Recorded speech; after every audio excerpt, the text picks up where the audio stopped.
Good evening, ladies and gentlemen, and welcome to our final lecture of a lecture series entitled Global Ruptures or New Beginnings, Southern Perspectives on World Politics. Wars, environmental destruction, the rise of right-wing populism, and increasingly polarized international relations. Is this a time of rupture, where the world as we understand it will change forever, or not also a moment for new beginnings? Is it actually a rupture or just a question of temporalities and how we look at conflicts and developments across the world? What do we know about this new world, if this is a new one, though it certainly feels like that here today? How can we better understand it and find ways forward? In contrast to the backlash against de- and post-colonial scholarship, we at the Arnold-Bergstraesser-Institut propose that it is actually high time to hear from and show the importance of understanding the world from the lens of the majority world, e.g., where most people in the world live. Governments, organizations, and people in the Global South have long been pushed to the peripheries of world affairs and knowledge production. In this lecture series, we aim to showcase the importance of understanding the world from Southern perspectives. The ALMA, that's Africa, Latin America, Middle East, and Asia, Lecture Series is an occasional series organized by the Arnold-Bergstraesser-Institut at the University of Freiburg in cooperation with the Colloquium Politicum. This year's lecture series is co-organized with the Coloniality Now Center of the University of Freiburg. This multidisciplinary initiative seeks to understand the impact of coloniality on today's world and the ways in which people and institutes in all regions of the world, including our own, remember, perpetuate, and contest the legacy of colonialism with a focus on the present day, the now. I now pass the floor to my colleague, Dr. Benjamin Schütze, who is the head of a DFG-funded Eminöter, you have to listen to the whole title, Eminöter Junior Research Group Renewable Energies, Renewed Authoritarianism, the Political Economy of Solar Energy in the MENA region, to introduce tonight's speaker and moderate this evening. Thanks, Ben.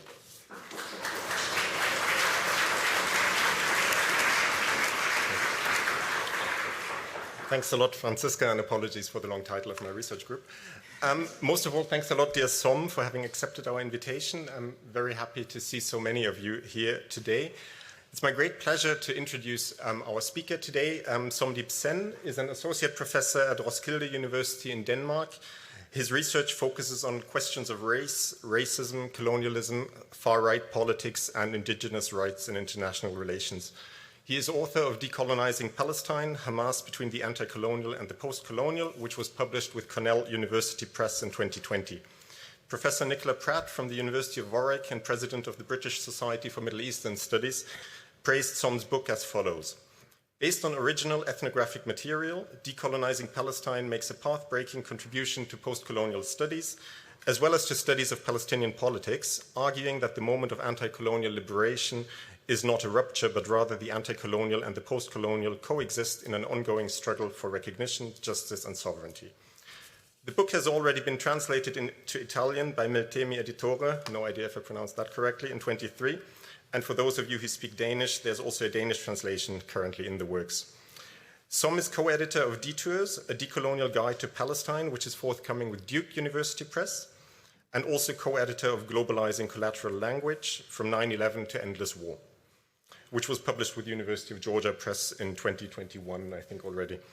So Som currently serves as editor of Critical Studies on Security, one of the top international academic journals on questions of security, and alongside his academic work, his writings have also appeared in the Washington Post, Foreign Policy, Al Jazeera English, the Huffington Post, Jacobin, and the London Review of Books. Finally, Som is also a research associate at the University of Pretoria in South Africa. I think we all know that the space for discussions about Palestinian and Israeli politics is extremely narrow in Germany. In that context, I think it is our responsibility as academics to organize and facilitate difficult and at times also uncomfortable discussions, and not to shy away from those. I see today's event as a small but yet important contribution in this regard. Som is a very well-known international expert on Palestine and Israel, and his impressive academic profile speaks for itself. While it would be exciting to hear Som's thoughts on a whole range of topics, I will unfortunately have to ask you all to please focus possible questions that you may have during the Q&A on the topic of Som's presentation. And now, without further ado, let me hand over to Som, who will now speak more about how colonial and racist structures shape much of our understanding of Palestine-Israel. Thanks.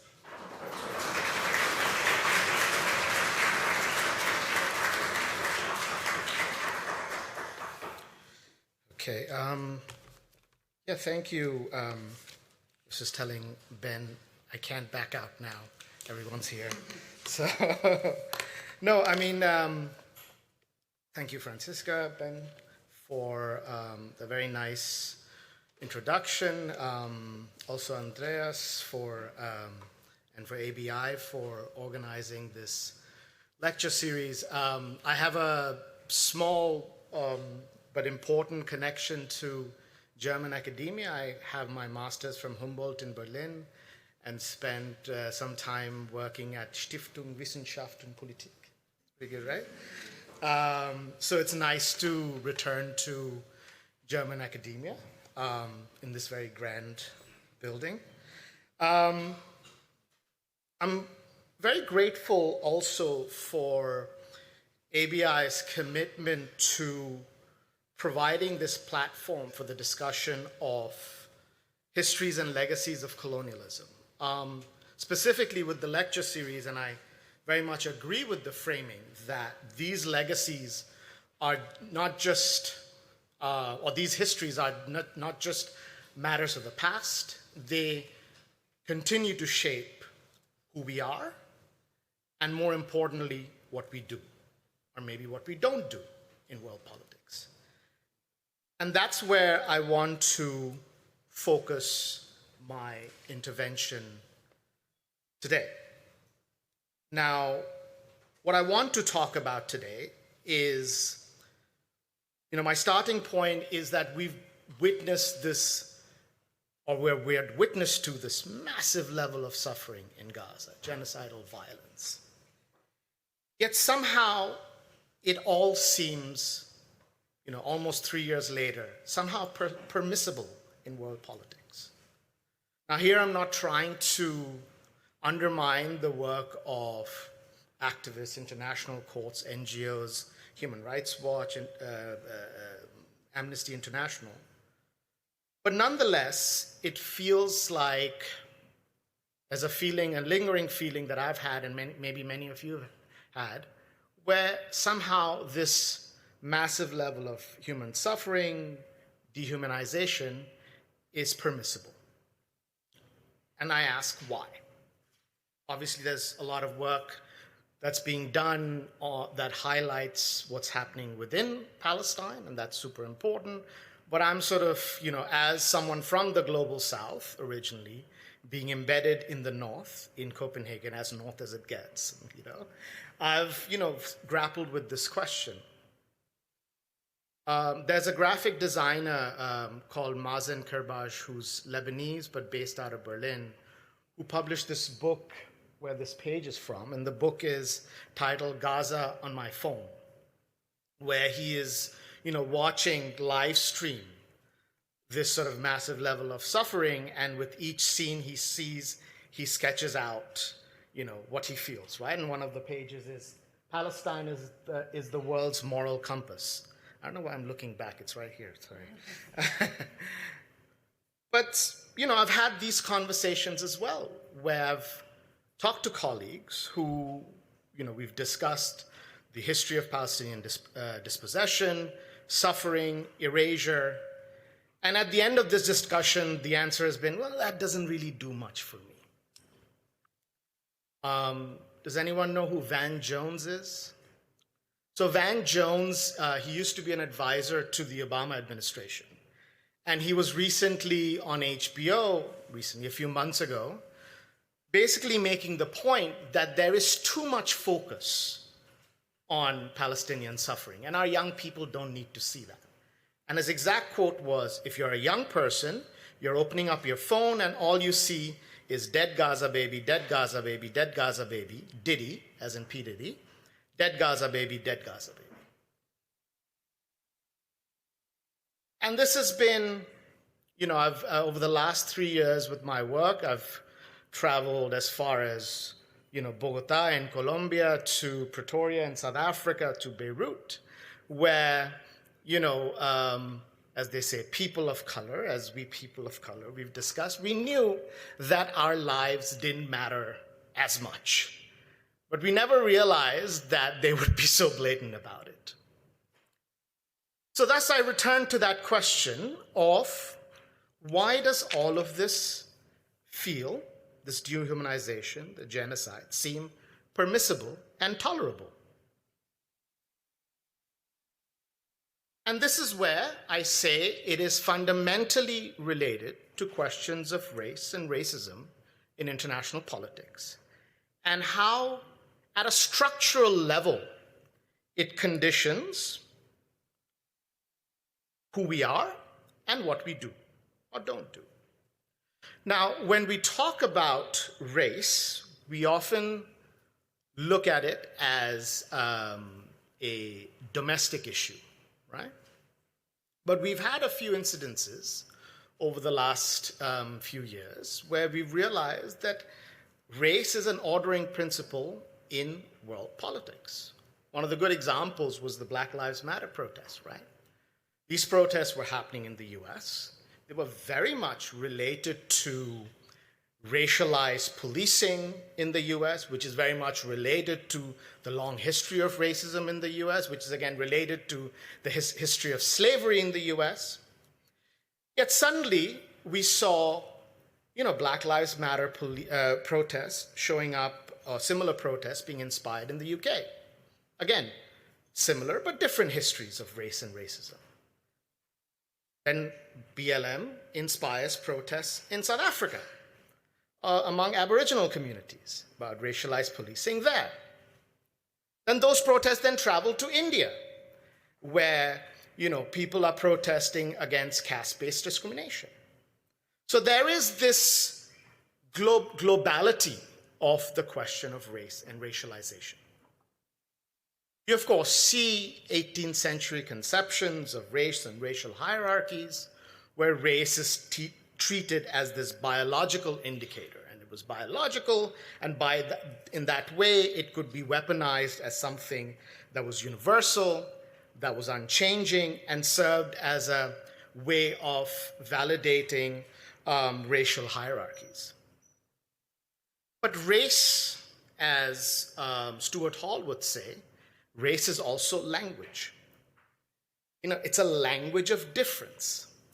When we're talking about race, written into it, folded into it, are certain understanding of social hierarchies, of political beliefs, of cultural identities, values, characteristics, all of which is mobilized to establish certain hierarchical structures in society, to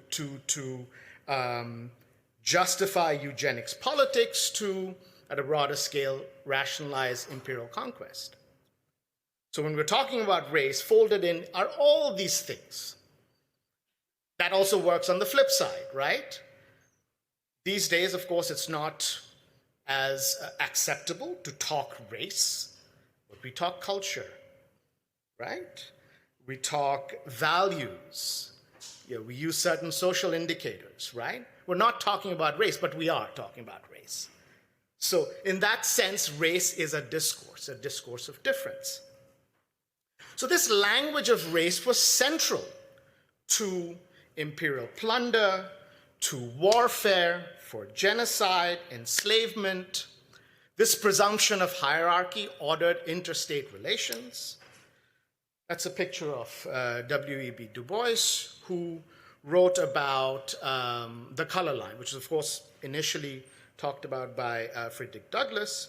But Du Bois wrote this book called Philadelphia Negro. And that's the title of the book, where he talks about the color line and how a clear racial division in society shaped the lives of white people versus the lives of black people in Philadelphia. And he showed how that difference affects all walks of life. What you can aspire for, what kind of job you have, what kind of housing you can get, how long you can keep that job.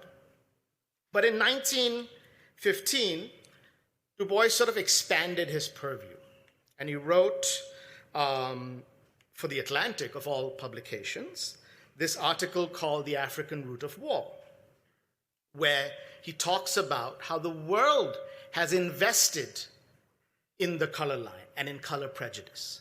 And he was specifically talking about European colonial exploits in the African continent. He was talking about Belgian atrocities in Congo. And he was talking about how all of this plunder, genocide, and enslavement was happening along this racialized division of the world. So, but then this way of understanding race and how it affects global politics wasn't just something that was happening up there, right, in the halls of governance and government. It was deeply supported and built up by academia. Places like this played a very important role. You know, you can, if there are any anthropologists in the room and you know the history of your discipline, so I don't need to talk about it, I can just trash my own discipline, which is international relations. And you see in international relations from the late 1800s to the early 1900s, you start seeing texts that eventually became the first monographs in the discipline. This discipline was supposed to help us theorize interstate relations. That's sort of the core of the discipline, that talked a lot about race and racial division in global politics. And in fact, Foreign Affairs, the magazine, used to be called the Journal of Race Development, as far as I remember, right? Anyways, so the first textbooks, now imagine these textbooks are coming up at a time when you're seeing more and more anti-colonial uprisings. So we needed a rationale and a justification for continuing the imperial domination in the global order. So a lot of these texts specifically talks about the civilizational backwardness of the darker nations of the world. Right? They talk about how the intellectual inferiority of the darker peoples. They acknowledge that these darker peoples are sitting on a lot of valuable natural resources. But they say that, well, they're not intellectually and civilizationally superior enough to know what to do with it. So the imperial domination of the Euro-American universe is necessary for appropriately exploiting these resources, not just for us, but for the betterment of the world, right? So you see these textbooks coming up at that time, which played a very important role in establishing that theoretical conceptual baseline for the discipline like international relations that's supposed to theorize interstate relations, but it's also a discipline that trains who? The diplomats, the politicians, at least that's what we say to our would-be students, right? The talking heads, right? Of course, post-World War II, this sort of language wasn't as popular anymore. So race became much more silent in the discipline. But silent or subtle notions of race remained. That's what Siba Grover-Good talks about, right?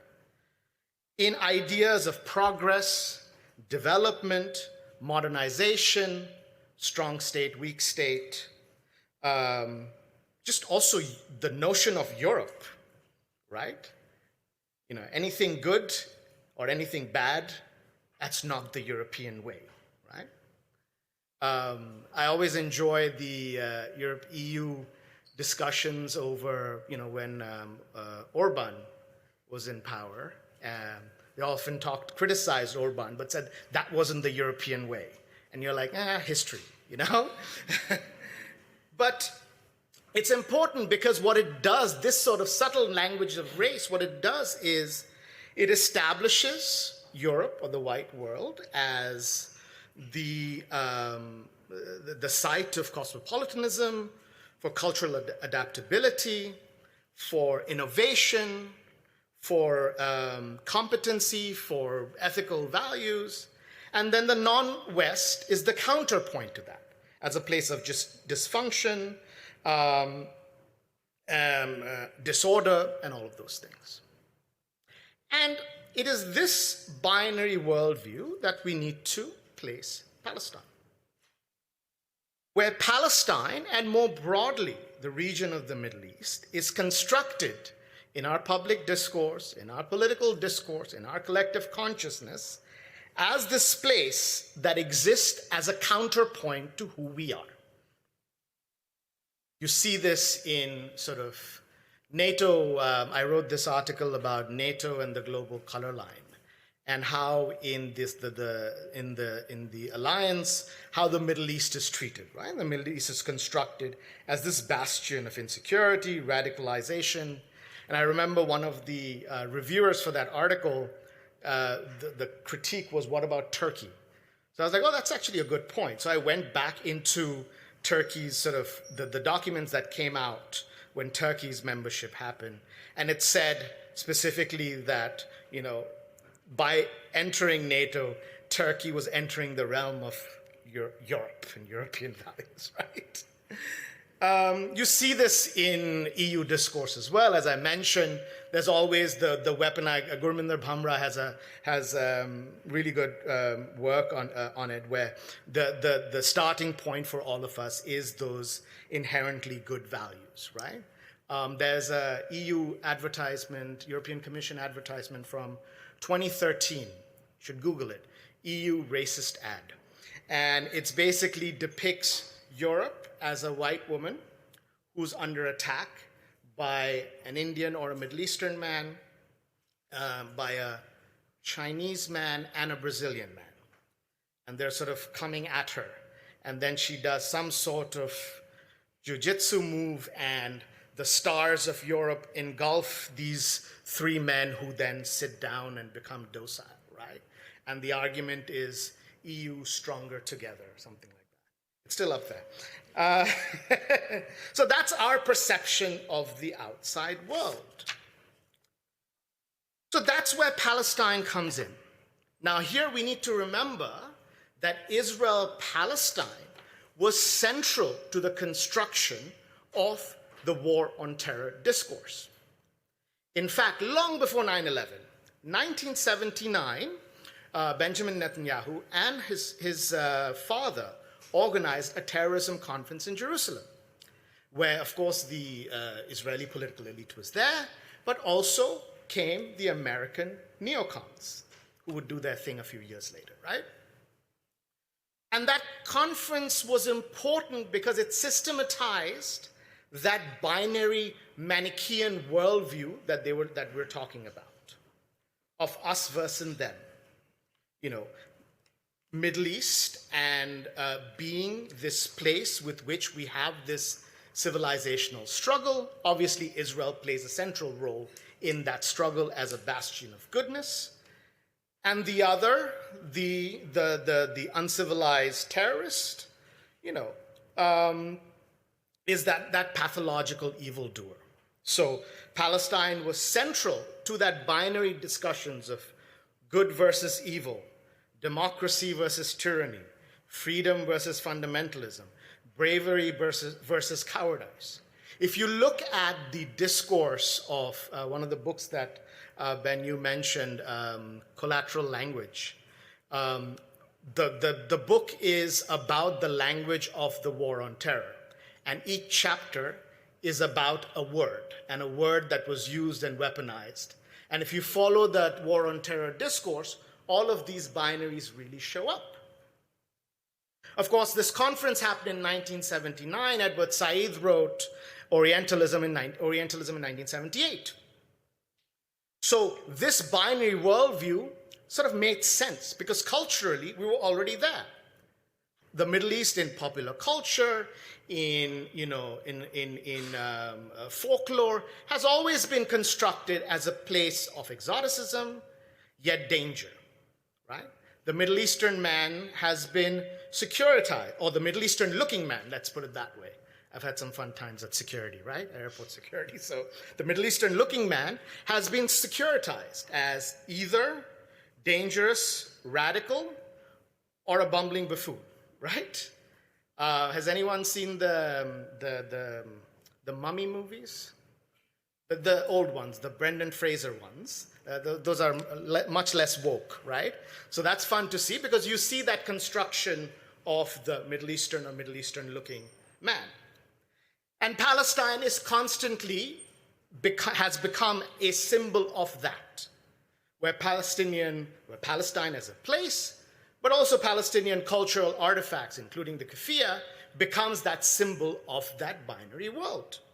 And this bifurcation is important because in times of crisis, in times of extreme violence, it allows us to, sorry, I'm just trying to look at the timing. It allows us to consent to the kind of violence and dehumanization that we're seeing today.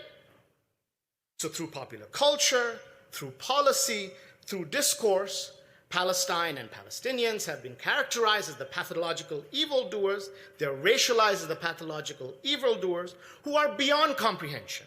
There is no politics there. It's just something that is bad that's out there, right? That is an existential threat to us. So a prompt could be, I could be talking about Palestinian history, rights, dispossession, suffering, or aspirations, and the response would be something like this. This is an actual email that I got, by the way. Yeah. A lot of it is very pork-based. They assume I'm Muslim, so yeah. You can see images of, I don't know if you've had this moment over the last few months, where sometimes you cannot distinguish whether it's Iran or Lebanon or Palestine, right? You can see this massive level of dehumanization that's happening across West Asia, and you can just, it sort of all blends together. Or you can be like my colleague who says, well, it doesn't really do much for me. It also creates a hierarchy of suffering. Yeah, this is something I've written about briefly. When we saw the Russian invasion of Ukraine, massive level of suffering in Ukraine. We need to be in solidarity for their sort of existential struggle. Why? Because they're people, they're human beings, right? But what were the first few media clips? This is surprising because this is Europe. These are, this is a European city. This is not Lebanon. Actually, one journalist actually said that. This is not Beirut, right? That part of the world is supposed to suffer, right? So Mark Ayash, who's a Canadian Palestinian sociologist, he talks about Palestine being toxic. He talks about how in academia, the topic of Palestine is deemed toxic because it is seen as completely an abnormal place that is out of the normal beat of academia and therefore not something we should deal with. Right? I would say in global politics, that's how Palestine is treated as well, as a place that is exotic, out there, where exceptional things happen because it's an exceptional place. And it's toxic, so it's a place where our moral standards or values can be suspended. Now, when you toxify, stigmatize, racialize an identity, it also then makes it easy to stigmatize, toxify the politics of that racialized other. And here, building on my previous work, I call this the long shadow of colonial counterinsurgency, or how logics of colonial counterinsurgency continue to shape our understanding of the racial other. Now, when I talk about counterinsurgency, I should give you the context that counterinsurgency strategies and tactics have a direct colonial link. So David Galula, who wrote the big handbook on counterinsurgency, basically had all his learnings from colonial wars in Algeria. So, his book is required reading for the US Armed Forces. And there are rumors of American generals sleeping with Galula's book in their nightstand, right? So there is already that link, right? But let's look at like how the colonial logic or discourse works around the politics of the racial other. So this is a quote from India from 1919. So in 1919, when India was still under British colonial rule, there was something called the Rowlatt Act, which was passed, and I don't know if there's any South Asia people here, but it was passed as sort of an anti-sedition law, but to clamp down on anti-colonial activities. As a protest against it, Indian activists organized a rally in this place called Jallianwala Bagh. Bagh is like a garden, right? And this place was basically like a square. It was blocked off by gardens on three sides, and there was only one place to come in from. So General Dyer, who this quote is from, and his platoon basically went in, shot them. I think about 1,000, anywhere between 1,000 and 2,500 people died, right? And obviously no one could leave because there was no exit. And so they shot into this crowd until they ran out of bullets, essentially, right? Well, violence like this happens under colonial rule. What was interesting to me was the discourse around it, how they rationalize it. And this is one of the quotes from one of the reports. And this is the great thing about British colonial administration. They document everything. So, they talked about, I fired and continued to fire till the crowd dispersed. It was necessary to have this moral, widespread effect, not just in that place, but across Punjab, right? If you look at other reports, they take a similar discourse. They talk about this crowd of people as driven by murderous propaganda and driven by an irrational hatred of the European. What's interesting is that there is no acknowledgement of any politics around what they were doing. There is no politics. It's just irrational hatred, disorder for the sake of disorder, and something we need to clamp down. There are tons of examples of this, right? You look at Dutch massacres in Indonesia in 1947. The anti-colonial uprising there was seen as an act of extremism, and suppression was seen as legitimate and necessary to ensure order. You can look at Kenya, the Mau Mau uprising, right? As part of the Mau Mau uprising, the Chuka massacre, where the British colonial administration basically tortured people to death. The Mau Mau uprising, which was central to the Kenyan independence struggle, it was described as a barbaric tribal uprising against modernization, driven by primitive superstition and just blood-crazed savagery. So this is interesting, right? You're talking about a political gathering in India. That's one way of acting. And then you're talking about the Mau Mau uprising. And you're seeing a range of different political actions. But the response is the same. Because we have racialized that group of people, because it's the politics of that racial other, there is no politics, right? So it doesn't matter whether you're a writer, a poet, a school child, a doctor, or a journalist. It doesn't matter what the political act actually is.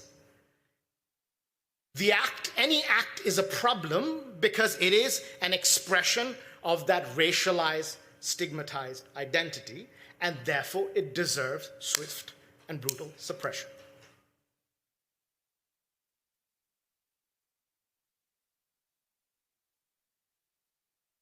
Having said that, what I want to end with is the discussion of, when I talk about race, I talk about it as structure. Sorry for calling you stupid. Why do I talk about it as structure? Because when we're talking about these crimes against humanity, it's easy to talk about is to explain it through events that happened right before. So if you look at, say, the Herero and Nama genocide in Germany that happened between 1904 and 1908, what was the rationale? The uprising that happened right before. And that uprising may have triggered it, but what normalized the genocide that followed, that was structural. That dehumanization was written into the German colonial state, and therefore it was tolerable, and that massacre was okay. But I also talk about it as a structure, because structures don't go away. Right? Again, because we're in Germany, let me bring up a German example, right? So last year I spent 4 months in Tanzania. And during the trip, I traveled to Songea. Songea is in the southern part of Tanzania, which is very close to Mozambique. Songea was the site of the Maji Maji uprising that happened between 1905 and 1908. It was the first intertribal anti-colonial uprising in Africa. I'm sure all of you know about the nature of German colonialism in Africa, but in case you didn't know, it was, at least in East Africa, it was very much about land, right? As with most colonial rule, but there was the immediate thing that the German colonial administrators did was create nature reserves and land reserves. Obviously, that facilitated colonial extraction from the land, but in doing so, it of course also interrupted the local connection, spiritual as well as economic connection to the land. As that progressed, what triggered the Maji Maji uprising was the push by colonial authorities to grow cotton. Cotton is a cash crop. It uses a lot of water. If you go down in Songea, that part of Tanzania, there isn't that much water, right? Anyway, so you had this uprising, which did quite well. It went sort of almost to Dar es Salaam, which is sort of halfway into the country of what is Tanzania today. Eventually, the Germans pulled in, more troops from the rest of East Africa, and it was brutally suppressed. It was scorched earth policy, and they went for the food supply. That was an important target there, right?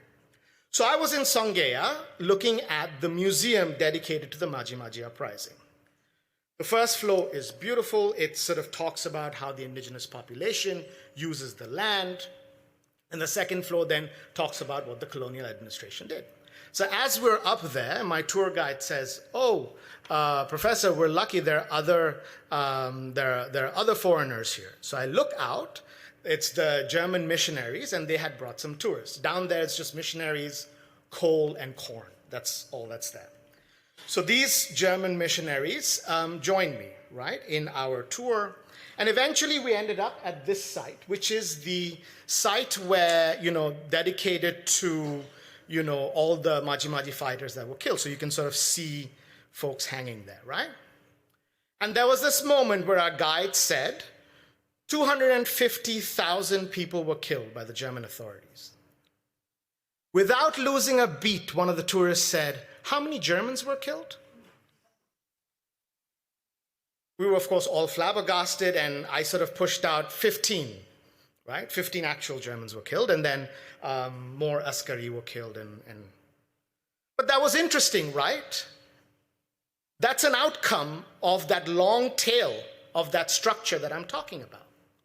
I'm pretty sure this person didn't feel any ill will towards or harm towards the people he was talking to.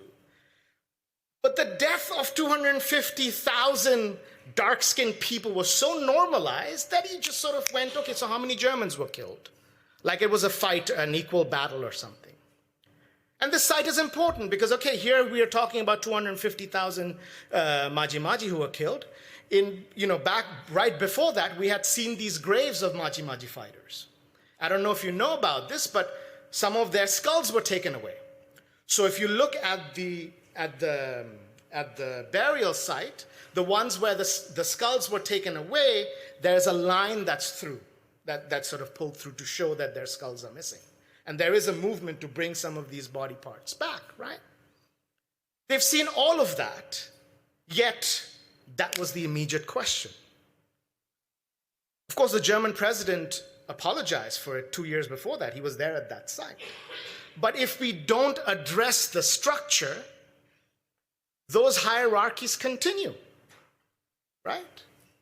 And maybe that's what I want to leave you with, you know? Again, these are all stories, but a few years ago, I was at this place in Louisiana called the Whitney Plantation. Now, most plantation tours in America focus on the lives of slave owners, like the house and what kind of clothes they wear and all of that. With the Whitney Plantation is the only plantation where the focus is on the lives of slaves. And there's something that was told to us, and I remember this from a few years ago, that we can't change history, but we can choose what to do with it. So I'll leave you with that. Thank you.